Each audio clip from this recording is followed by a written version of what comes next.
Go to the hole. Go strong. Deliver the facial. Show them your stuff. And your 360 rim rocker. And an in-your-face Tarzan slam for good measure. You're on fire.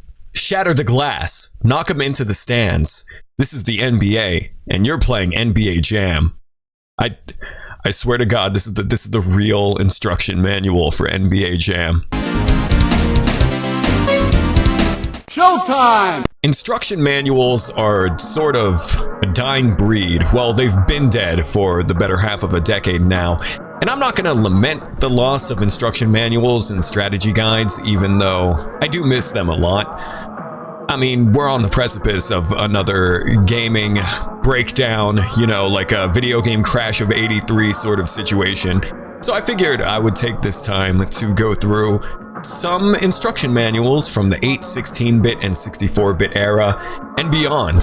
Some of these were instruction manuals that I actually grew up with, and some of them weren't. I just thought that they were pretty cool looking, and I'd like to check them out. So we got the Japanese Mega CD, Sega CD, if you're a North American, Sonic CD manual. This is my favorite Sonic game, for those of you who know me. I adore Sonic CD, love the soundtrack, love everything about the game.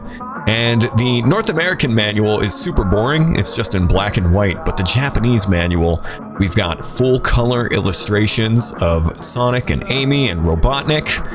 And of course, Metal Sonic here with this crazy like page design with all of these geometric shapes. Now I can't read katakana or hiragana or kanji or whatever these characters are, so as far as teaching me how to play the game as a North American, you know, I don't know what's going on here, but I've beaten Sonic CD like a billion times, so I know this game pretty well. I don't need any instructions. We're just here to look at the pretty pictures. I've also never seen this screen before with Dr. Robotnik right here. That must be some kind of error screen, maybe a disk read error, I don't know. But yeah, the Japanese Mega CD, that's what the Sega CD was called in Japan because it was the Mega Drive. The manuals are just way better. You know, it's full color, you get nice artwork, big screenshots here, and beautiful page layout, whereas the North American version is just totally black and white. Here's the North American manual for Sonic CD. I love the artwork by Greg Martin. I'm actually one of the handful of people that like American Sonic. People don't like the mohawk. People don't like how portly he is. People don't like the what's it called? The airbrush shading. I always liked American Sonic though. This is the Sonic I knew growing up back in the day. But as you can see, it's all black and white. It's all boring, but interestingly enough, Princess Sally, Amy Rose, was localized to Princess Sally to tie in with the North American Sonic Sat AM cartoon. Eventually they would, you know, roll back on that, but yeah, pretty interesting. I noted this in my Sonic Oddities and Obscurities video, but that's the one like notable thing about the North American manual is that Amy Rose was changed. She was retrofitted to become Princess Sally, even though they didn't change her design or anything. But yeah, black and white. You still get some cool screenshots here, maybe a little bit of official artwork, a very pixelated Sonic. You get the lyrics to Sonic Boom, music by Spencer Nielsen. I like the North American soundtrack to Sonic CD. It's not nearly as good as the Japanese soundtrack, don't get it twisted. But I think Spencer Nielsen and David Young did a great job, considering they only had like a week to make the North American soundtrack. But Sonic Boom is a classic, but I do like Toot Toot Sonic Warrior, aka You Can Do Anything, just a little bit more. Yeah, some advertising here. Win a $1,000 music CD collection. Think of it, just by registering your Sega CD, you could win dozens of free CDs. I wonder if that offer is still available. Probably not. Same thing with the free subscription to Sega Visions, probably not. Donkey Kong Country. I had a hand-me-down Super Nintendo from my sister growing up, and I had all 3 DKC games, and if you know me, you know how much I love DKC, how much I love Rare, and how much I miss them, but the Donkey Kong Country manual was invaluable to me. It had all these cool renders. Let's zoom in on Cranky Kong down here. Look at this fancy box. You don't think they would have gone all this trouble if the game was any good, do you?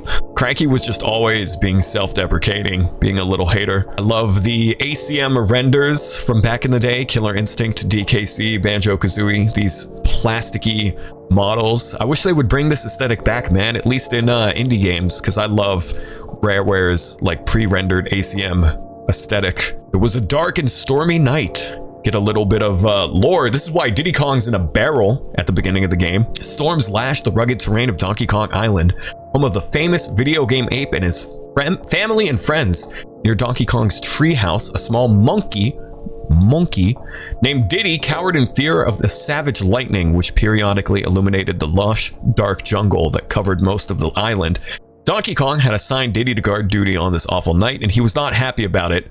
So Diddy gets ambushed by the Kremlings, and they put him in a crate. And then the Kremlings steal the banana horde, and that is what kicks off the story for Donkey Kong Country. The instruction manuals was where you found all of the cool lore and the story for video games back in the day. They really didn't bother like telling you about like, you know, the story and what's going on. You had to look into the manual for that, but it was cool because you got all this cool artwork. In addition to teaching you how to play, I would just comb through video game manuals back in the day just to see all of the high quality artwork, because the internet, at least growing up in the 2000s, if you had a 56K modem, you had some slow ass internet and you couldn't really look at high resolution pictures.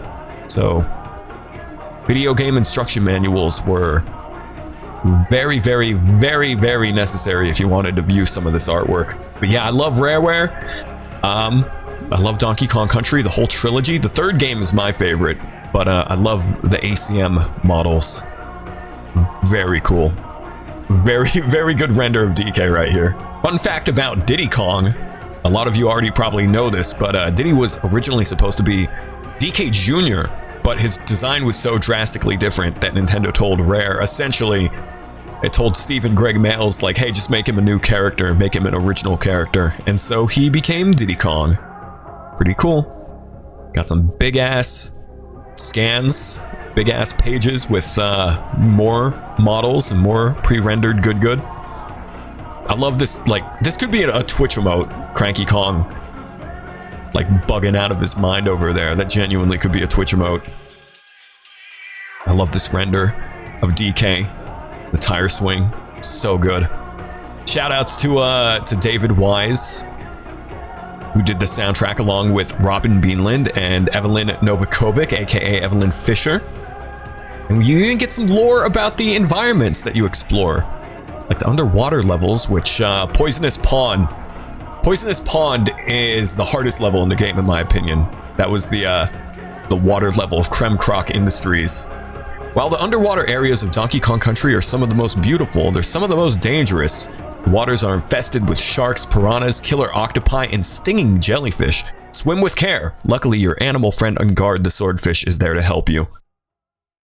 Man, instruction manuals were so cool. Like, most of the time, I didn't read them to learn how to play the game. I just, like, played the game. But, reading through these manuals, all of the lore and the supplemental material about the world that you were exploring, it's so good. I love these renders so much. I would give anything to bring back the ACM aesthetic of Rareware's mid-90s games like Killer Instinct and Donkey Kong Country. Look at Funky Kong, look at him. Speaking of KI, Killer Instinct 94 is my favorite fighting game ever, whether it's the Super Nintendo port or the arcade original. This instruction manual really teaches you all you need to know. It shows you the 6-button layout, or I guess closest thing to a 6-button layout. Whenever I play fighting games, I map it like light, medium, fierce, punch, and then light, medium, fierce, kick. That's just how I do it on a gamepad if I'm not using an arcade stick. But Killer Instinct, this instruction manual gave you all you need to know about how to play the game, your basic moves. It taught you about auto doubles, which is pretty crazy. This diagram actually helps a lot, learning the auto doubles, and then the combo linkers, combo enders. It teaches you everything you need to know. You've got renders of all of the characters and some of their moves. and even some of their openers and linkers, which is very helpful. My mains in KI are Orchid and Saberwolf and Glacius. Those are just my favorite characters. I'm trying to learn more of the characters though as I get older, and I realize that KI 94 is the only fighting game besides Super Street Fighter 2 Turbo that I really enjoy.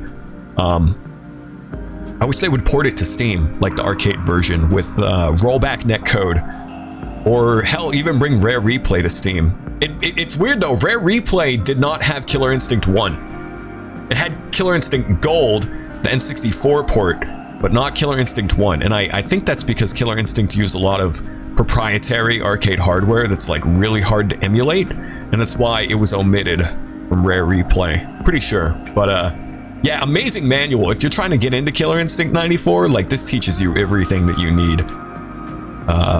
Great game, one of my favorite fighting games ever. And it was the first big hit for Rare. Like they had Battletoads in 1990. KI came out in 94. It came out 1 month before Donkey Kong Country. So Killer Instinct was like their first really, really big hit. But great game, love KI. The Legend of Zelda. Now, when I was younger, I hated Zelda 1 and Zelda 2. Ever since then, you know, I've grown older and I've replayed Zelda 1 and Zelda 2 a bunch of times, and I love them now. Zelda 1 is my second favorite Zelda game, behind Ocarina of Time. But early Zelda had a sort of advanced Dungeons and Dragons Western aesthetic. I'm gonna zoom in on this artwork here. It's one part like Akira Toriyama. It's kind of Dragon Ball-esque, but it's also a little Western. Some of the illustrations of the enemies in this game. Let me scroll down and see if I can find them. Here we go. It's very Dungeons and Dragons. These illustrations of the enemies here, and then you have these really chibi, super deformed like illustrations of Link, which are very juxtaposed against the enemy illustrations, which look like they're straight out of Dungeons and Dragons. But look at that little chibi Link right there. This instruction manual is like half of a strategy guide, by the way. It is super valuable if you're trying to get into Zelda 1. I recommend, if you're trying to play Zelda 1 for the first time, play it with a map of Hyrule. Maybe not a walkthrough like that tells you step by step what you need to do, but at least play with a map. It makes Zelda 1 a lot more enjoyable. Hell, the instruction manual came with a map of the overworld, excluding like Death Mountain, you know, Spectacle Rock. This is pretty much a map of Hyrule in Zelda 1 for the most part. It's a couple areas are omitted here, but any person that played Zelda in the 80s who tells you they played it without a guide is capping. It's total cap. They definitely had the instruction manual. They had Nintendo Power. They had friends to help assist them through this game. Zelda 1's a good game. It is a good game. It holds up very well, but I definitely recommend you play it with either a walkthrough or a map. If you go into Zelda 1 totally blind, you're just going to be wandering around aimlessly and you're going to get frustrated. But it is a good game, and it has since become one of my favorite Zelda games. I've really grown to appreciate The Legend of Zelda and Zelda 2: The Adventure of Link, even though they have aged in their own, you know, respective sort of way. I think they are incredibly good games for 1986 or 87, whenever they came out. Very ambitious for the time. You could say like the first open world game, and I'm sure some nerdy dude on Reddit would dispute you on that, but I wouldn't. Zelda is the first one that is worth playing, in my opinion. Super Mario World. Now, I had this manual as a kid. I didn't read a single bit of text from this manual. This was entirely just me looking at the cool artwork. Yoichi Kotabe, I believe was his name. He did a lot of the illustrations during Mario's formative years. I think that's how it's pronounced. Yoichi Kotabe. But anyway, I would read this manual and just look at these illustrations. And to this day, I'm still holding out on a Mario game that looks like this. A Mario game with this art direction and the like 2D animation would be incredible. Mario Wonder was pretty close. Mario Wonder looks great. And it's a lot more animated and lively than any of the new Soup games, which are really boring visually. But my dream Mario game looks like this. Like, I don't think Yoichi Kotabe still works at Nintendo, but emulating his style would be perfect. And Super Mario World is such a simple game. You don't really need to like learn how to play it. You just pick it up and play it. But these manuals I would be sitting there in front of my Super Nintendo, reading this manual, looking at these illustrations, and it would hype me up to play the game. Even though the game was like right in front of me, I would get so stoked to play Mario World because of these illustrations. Super intuitive. Even if you don't know how to play the game and you're reading the manual trying to learn, it's like, oh, Y plus B, you jump, you take off, you fly. Super intuitive, very well designed. And I just love all of the illustrations here. Yoshi's Island, aka the dinosaur world, according to Luigi in the Super Mario World cartoon. Rest in peace, Tony Rosato. Look at the fat little Yoshi. One of my favorite Mario designs is this like chubby little dinosaur, little baby Yoshi. Of course, we have all the items here. Very cool.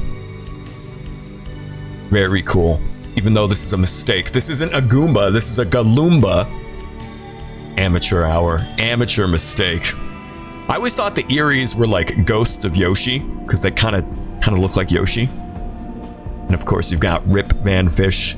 Super Mario World just kicks ass. It's great. Great character designs, great world like design, how Dinosaur World is full of secrets and stuff. I think I like Super Mario Bros. 3 a bit more as an adult. I just like the challenge of Mario 3. But Super Mario World, this was the first video game I ever beat, and the first video game that really captured my imagination as a kid with all the secrets and like the Star World and the Special World. It's great. We're gonna finish this off with the manual for Splatterhouse. This was developed by Namco and released in the arcades back in, I want to say 1987 or 88, and then it was ported to the TurboGrafx 16, aka the PC Engine. And the Splatterhouse trilogy are some of my favorite video games of all time. I played them on the Wii Virtual Console. And they were the first horror games that really, like, I beat, and I felt proud of myself for overcoming my fear and actually beating them. And they're really fun beat-em-ups. I recommend all 3 of the Splatterhouse games. Now, this manual is really boring. There's like not even any screenshots or anything. It's super boring. It's just literally how to play. But what I like about this manual is it gives you the one vestige of story, the smallest little inkling of story, because the actual game just gives you a cutscene at the beginning that doesn't tell you anything. But this is the story of Splatterhouse. A boom of thunder, darkness, a scream, and then the place was called the West Mansion, but to all who knew its legend, it was known as Splatterhouse. It was once the home of the famed parapsychologist Dr. West. There was a research lab in the house where Dr. West conducted some of his most gruesome experiments. It was even said that it was in this house that he created the most hideous creature that ever walked the face of the earth. But no one knew for sure. Dr. West had not been seen or heard from in years, and no one has ever gone into the mansion. No one who has ever gone into the mansion has lived to tell the tale. Rick and his girlfriend, Jennifer, were parapsychology majors at the local university. They were both very interested in the works of Dr. West, as he was the most famed parapsychologist in the world. One day, they decided to visit the abandoned West Mansion as a part of a project they were working on in school. As they walked towards the house, it started to rain. They entered. All went dark. Lightning cracked throughout the sky. There was a frantic scuffle, and then a scream. And suddenly, Jennifer was gone. Rick's unconscious body was covered with blood. Hours later, Rick awoke to a fantastic horror. He was alone and drenched with blood, but the most terrifying thing of all was this hideous mask that covered his face. He had read tales of the Terror Mask in Dr. West's writings. It was said to have ancient spiritual powers. As his only hope, Rick must depend on this mask to give him the strength and courage to find Jennifer. Now, Rick's fight has begun. So good. I love Splatterhouse so much. Look at this artwork. This is some Goosebumps shit right here, especially with that logo. Yeah, the Splatterhouse trilogy are my favorite horror games of all time. I wish Namco would remaster the 2010 reboot, because it was pretty good. It was good, but super rough around the edges, and definitely needs a remaster, a little bit of polish. Or hell, even just make Splatterhouse 4, make it like a 8-bit, 16-bit like retro throwback. That would be great. But yeah, I love Splatterhouse, and I love how this manual gives you the only vestige of vestiges of a story. Otherwise, it's very boring. But yeah, that's gonna do it for this video. Hope you enjoyed reading through some video game instruction manuals with me. If you guys want to see more, let me know in the comments. Otherwise, thank you so much for watching, and I hope you have a fantastic rest of your day.